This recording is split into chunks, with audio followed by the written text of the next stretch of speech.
भारत सरकार ने एक इंटर मिनिस्ट्रियल ग्रुप भी बनाया है। ये ग्रुप हर रोज मिलता है और हमारे इंपोर्ट एक्सपोर्ट में आने वाली हर दिक्कत का आकलन करता है और ये ग्रुप आवश्यक समाधान पर भी निरंतर काम करता है।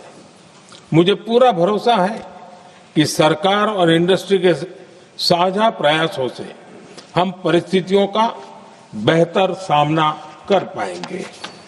देश के किसानों को इस प्रकार के संकटों से बचाने के लिए भी बीते वर्षों में अनेक कदम उठाए गए हैं। पिछले एक दशक में देश में 6 यूरिया प्लांट शुरू किए गए हैं। इससे सालाना 76 लाख मैट्रिक टन से अधिक की यूरिया प्रोडक्शन कैपेसिटी जुड़ी है। इस दौरान डीएपी और एनपीकेएस जैसी खाद का घरेलू उत्पादन भी करीब 50 लाख मैट्रिक टन बढ़ाया गया है। इतना ही नहीं, तेल और गैस की तरह खाद के आयात को भी डाइवर्सिफाई किया गया है। ऐसे ही डीएपी और एनपीके के आयात के लिए भी हमने अपने विकल्पों को विस्तार किया है। माननीय अध्यक्ष जी, भारत में बड़ी मात्रा में कच्चा तेल, गैस और फर्टिलाइजर जैसी अनेक जरूरी चीजें हॉर्मुज स्ट्रेट के रास्ते से आती हैं। युद्ध के बाद से ही हॉर्मुज स्ट्रेट में जहाजों का आना जाना बहुत चुनौतीपूर्ण हो गया है। बावजूद इसके हमारी सरकार का ये प्रयास रहा है कि पेट्रोल, डीजल और गैस की सप्लाई बहुत ज्यादा प्रभावित न हो। देश के सामान्य परिवारों को परेशानी भी कम से कम हो, इस पर हमारा फोकस रहा है।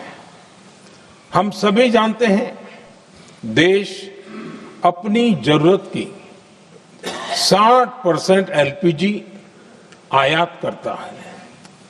इसकी सप्लाई में अनिश्चितता के कारण सरकार ने एलपीजी के डोमेस्टिक उपयोग को प्राथमिकता दी है।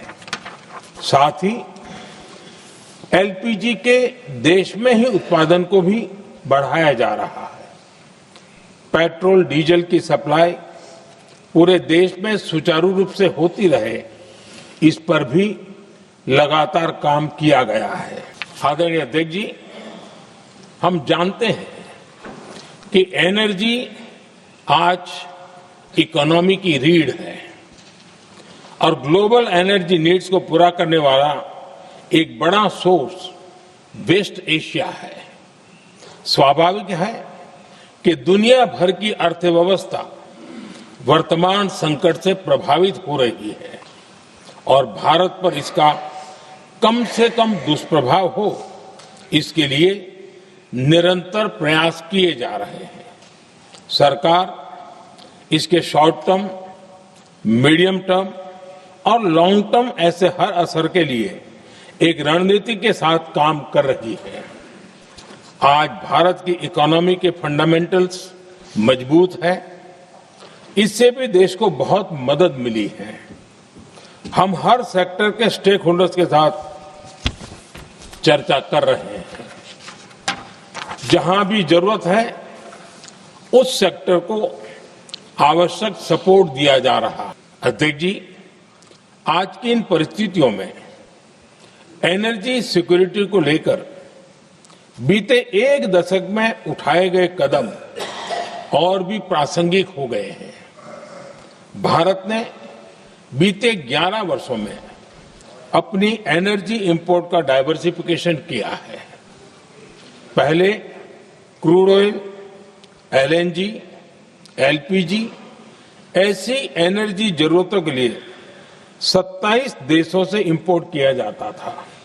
वहीं आज भारत 41 देशों से एनर्जी इंपोर्ट करता है।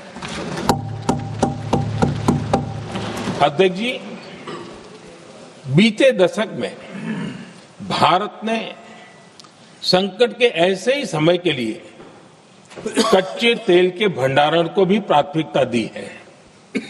आज भारत के पास 53 लाख मीट्रिक टन से अधिक का स्ट्रेटेजिक पेट्रोलियम रिजर्व है।